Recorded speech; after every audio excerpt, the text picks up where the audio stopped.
and welcome back to the David67 Celtic News YouTube channel. This Friday afternoon video is a wee post-match review of Celtic's very disappointing 3-1 defeat to Midtjylland yesterday evening in the Europa League.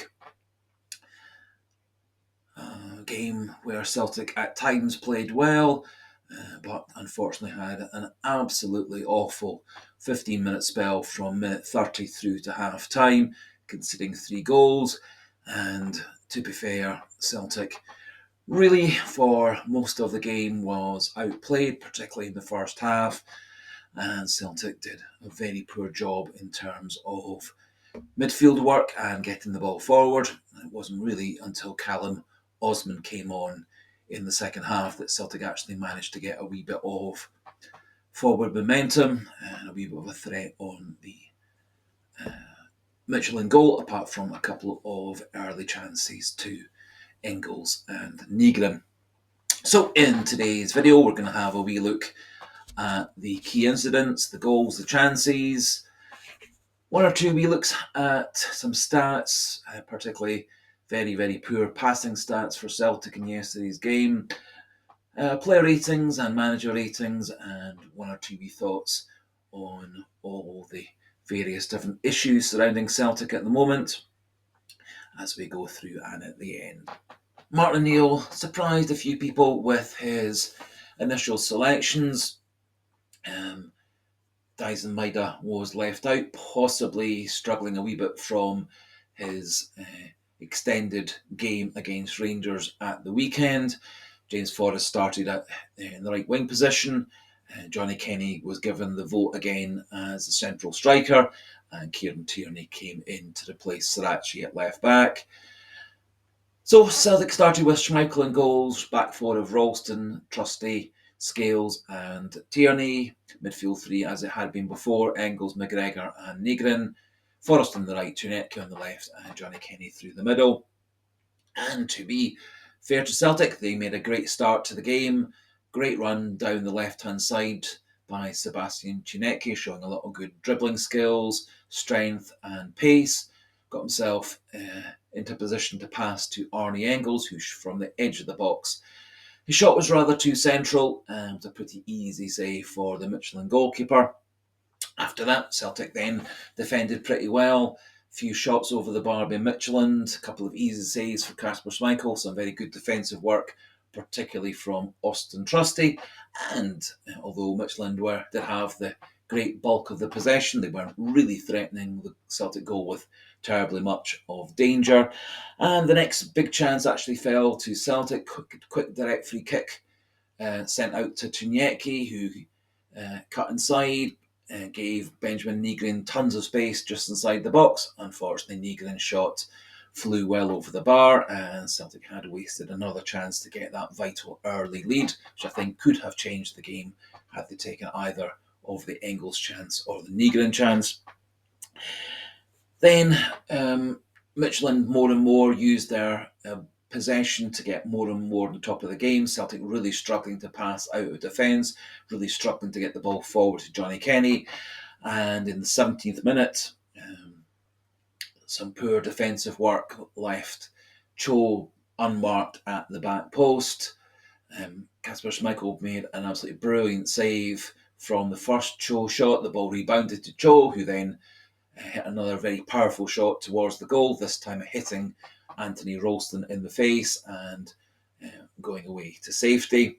Kasper Schmeichel then made a very good diving stop going to his right. The ball looked like it might well have been creeping inside the post. It was a good bouncing, skidding shot from just outside the box, but Schmeichel did a great job palming it away for a corner.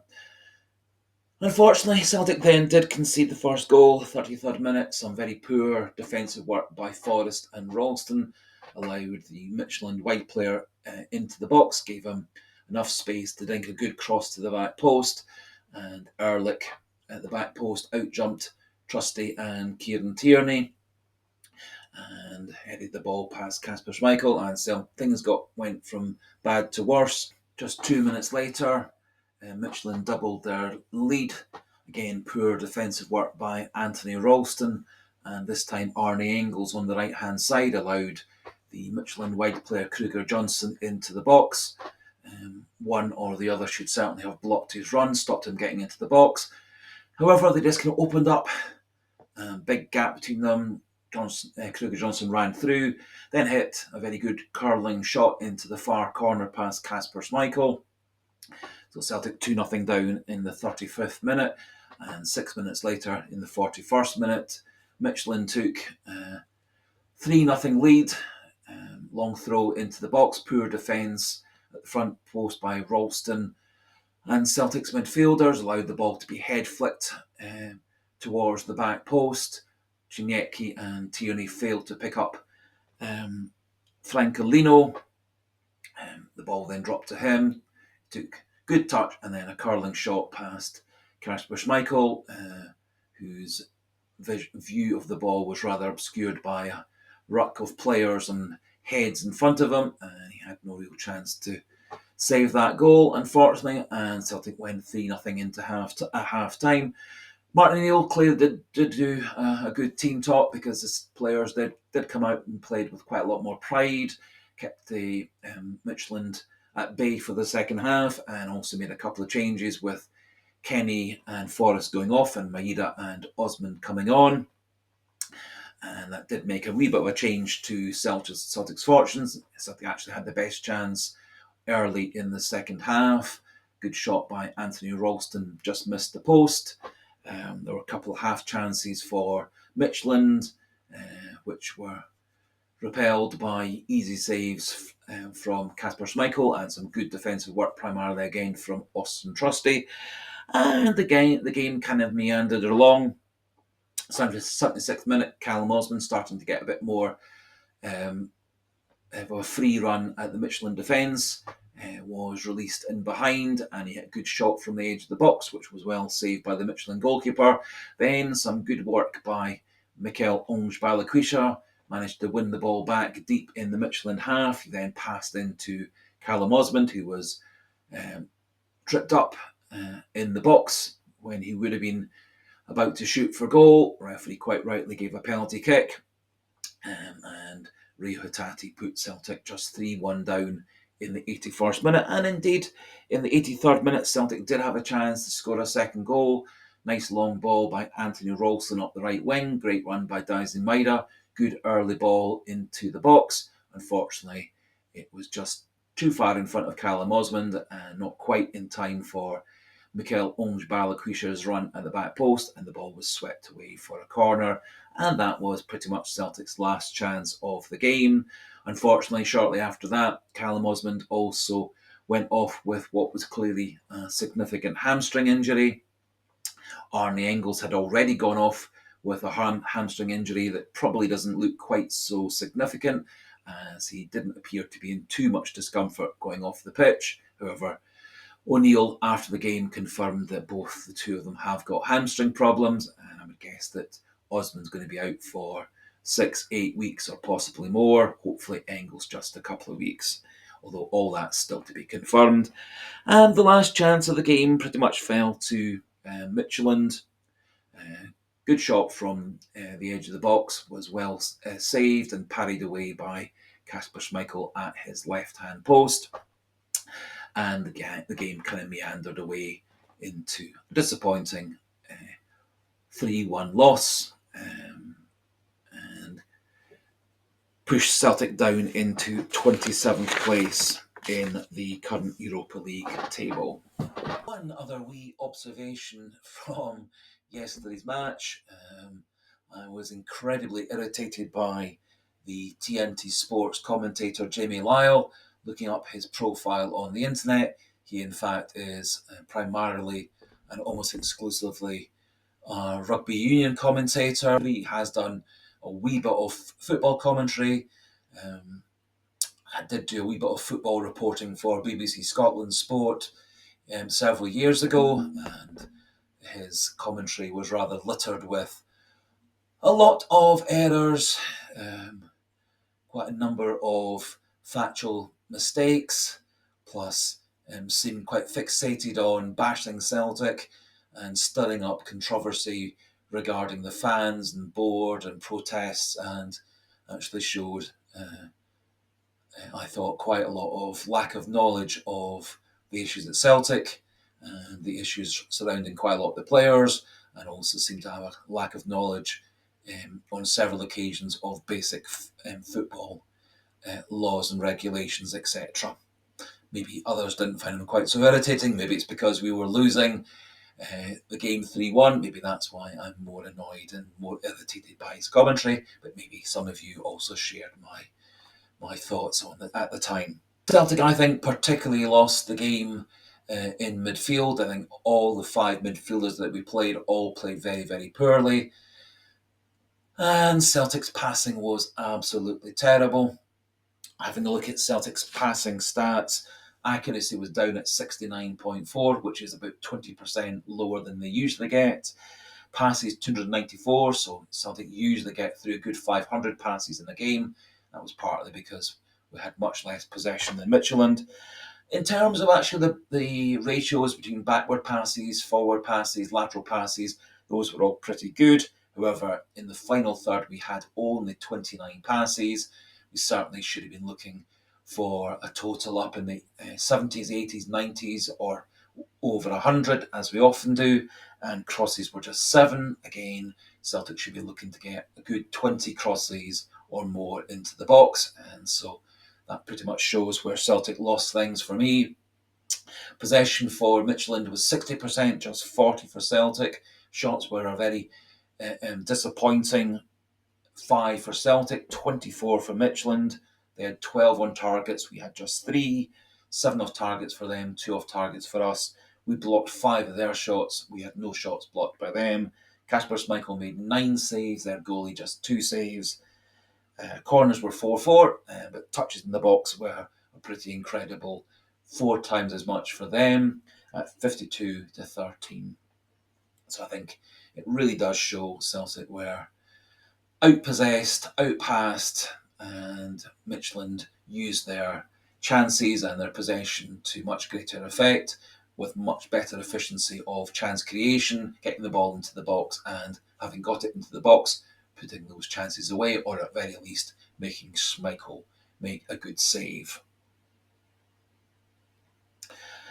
In terms of manager rating, I've given Martin O'Neill a 6 out of 10. A bit surprised with his initial selections. That actually has been playing very, very well. Maeda had a pretty good game against Rangers, so a wee bit surprised to see Tierney and Forrest into the side. I think probably Johnny Kenny did deserve a second chance, having had a good game against Falkirk and a pretty decent game against Rangers initially. Celtic did make some substitutions. I suppose that bringing in Maeda was slightly better than Forrest had done. Osmand certainly got more purchase and more attacking ability than Kenny had done. Tati made a wee bit of difference to midfield, but not terribly much. By the time that Balaquisha and Paulo Bernardo came on, it was probably too late for them really to influence things. But I do think maybe Martin O'Neill could have shored things up better, having gone 1-0 down. Celtic then got hit again by a sucker punch, and I think it really wasn't until half time that Martin O'Neill got things tweaked tactically to nullify some of Midtjylland's attacking intent and shore up a bit of the defence. So 6 out of 10 for Martin O'Neill. Moving on to the player ratings, given Kasper Schmeichel 6 out of 10. Don't think he had too much of a chance with any of the 3 goals.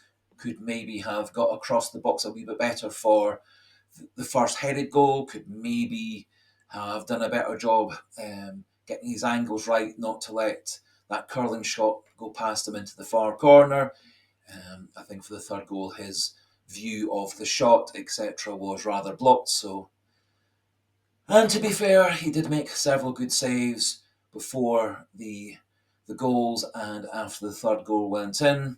A couple of good saves in the first half, a couple of good saves in the second half. However, his distribution was rather patchy. Quite a few good passes and throwouts and kickouts, and some pretty poor passes that didn't really go to the target man and kept Celtic under pressure. So 6 out of 10 for him.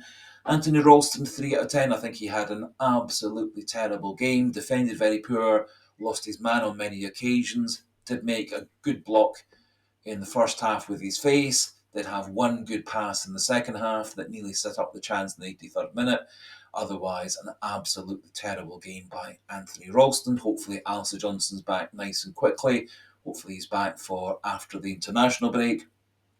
But wouldn't be too surprised to see Colby Donovan come in for the game against Kilmarnock on Sunday. Given Austin Trusty 6.5 and man of the match, I think he was possibly one of very few players that Celtic had on the pitch last night that came out with a decent game. In general terms, he defended very well, blocked out quite a number of shots and passes and crosses and chances in the first half, did the same in the second half. Well, it's possibly slightly at fault for the first goal, with himself and Tierney not quite getting up to defend that cross into the box. Otherwise, I think Trusty had a good game. Liam Scales, 5 out of 10. Kieran Tierney, 5 out of 10. I think they both had disappointing games. Their passing was generally poor. Tierney never got really forward to make any kind of threat in midfield or the final third. Scales was caught out a few times, gave the ball away a few times. Luckily, Schmeichel and Trusty bailed him out on those occasions. And Tierney, partly at fault, I think, for the first goal, partly at fault for the third goal. So 5.5, 5 for both of them. In terms of the midfielders, given Engels and Negan both 3.5, I thought they were pretty awful all the way through the game. They both had chances in the first half and really should have done much better with those two shots. They passed very poorly, they defended very poorly, and they never gave Celtic any form of control in midfield. So 3.5 for them, 4.5 for Callum McGregor. Very disappointing game from him. Very poor leadership, very poor passing. Didn't defend very well. Didn't get the ball out of defence. Didn't lead the team very well. Slightly better than Nygren and Engels, but that's not really saying very much. So 4.5 for them. Gave both Kenny and Forrest 4 out of 10. Forrest got dispossessed rather a lot of times in the first half. Passes went astray in the first half. Not really attacking threat. And when he did come back to help defend in the right back role, very poor. Very much at fault along with Ralston for the first goal. Kenny probably didn't really have much of a chance to get going. Very few passes came his way. However, quite a number of times in the first half, he was given the ball to hold it up or link in with other players, and his passes were poor or the ball failed to stick. And he never really got himself at all into the box to create any kind of threat. So just 4 for him. And I've given Sebastian Gignac 6 out of 10. Particularly early in the game, he had quite a number of good runs up and down the left-hand side, quite a lot of good dribbling, strong play to get himself into the box, and set up both Engels and Nygren in the first half. Second half, he did sort of fade away, so it wasn't terribly surprising when he was taken off in the 74th minute. In terms of the subs, I've given both Mikel-Ange Balikwisha and Dyson Maeda 5 out of 10. Dyson Maeda, a couple of good runs up and down the right wing, wasn't really himself, did show quite a bit of energy. Mikel-Ange Balikwisha did help set up the first goal by winning the ball back deep in Midtjylland's half. He then did switch to centre forward when Osmand went off with his injury. Did get himself into the box a couple of times. Had Maeda's cross been a wee bit better directed, could have scored the second goal for Celtic. And will be interesting to see how he fits into the O'Neill side for Kilmarnock, with there being 1 or 2 injuries in midfield and up front. Rio Tati, 5.5 out of 10, partly because he scored the goal. He did have 1 or 2 nice passes in midfield. He won the ball back a couple of times. And Colin Osmond have given 6.5. Came on at half time for Kenny. Later in the half, he did start to make some good runs. Kicked the ball up at the Midtjylland end of the park. Did have 1 shot on goal that was well saved. Won the penalty for Celtic, and then unfortunately went off with his hamstring injury that's likely going to keep him out for many weeks or even a couple of months. But we'll see the extent of his injury and Engels' injury probably over the course of Friday and Saturday. So, looking at the Europa League table, Celtic lie now in 27th place, so just a wee bit outside the knockout phase qualification zone. However, a couple of good results would certainly push them well up the table. Celtic's remaining opponents, most of them actually are in a similar position to Celtic. Roma, after beating Rangers 2-0 at Ibrox, they've risen to 18th place. Bologna, who we play later, they're currently 24th. Feyenoord, which is our next game, is 29th. And Utrecht, who are our last opponents, which will be a home game in mid-January, they currently lie 32nd. So, in essence, three of Celtic's last four opponents are all in the non-qualification zone or just on the borderline of the qualification zone. Two of them are actually currently below Celtic, and so there is some comfort that both Utrecht and Feyenoord from the Netherlands, they are not doing terribly well this Europa League campaign either.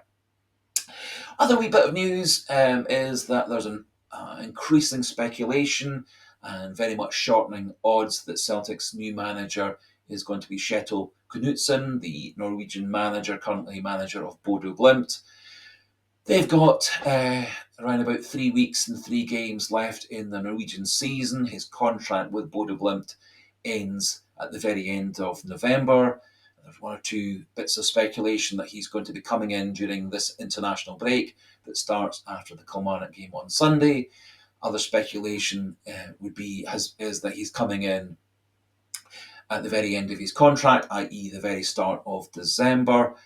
There's other speculation saying that Kjetil Knutsen isn't going to leave Bodo Glimt until Bodo Glimt are out of the Champions League, which of course is going to be midway through January, or potentially, if they did get themselves into a knockout phase position, further into the year.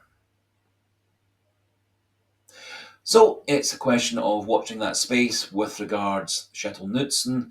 One of the viewers, participants of last night's live stream, said that he's got very good, reliable sources saying that Kjetil Knutsen will be signing as Celtic's manager in the next couple of days and starting his job during the international break after the Kilmarnock game, but that's all still to be confirmed. So that finishes off this Friday afternoon video. I will be doing a preview of the Kilmarnock game on Sunday. I will do that video sometime on Saturday. As always, as we finish the video, just a wee polite suggestion, encouragement, please do click that subscribe button, keep the numbers pushing up and up through the 1400s, and do pop your own thoughts regarding the Midtjylland game and the upcoming Kilmarnock game and any other Celtic issues into the comment section for a nice wee chat, debate, etc. amongst like-minded Celtic fans. And so until the next video, goodbye and hail hail.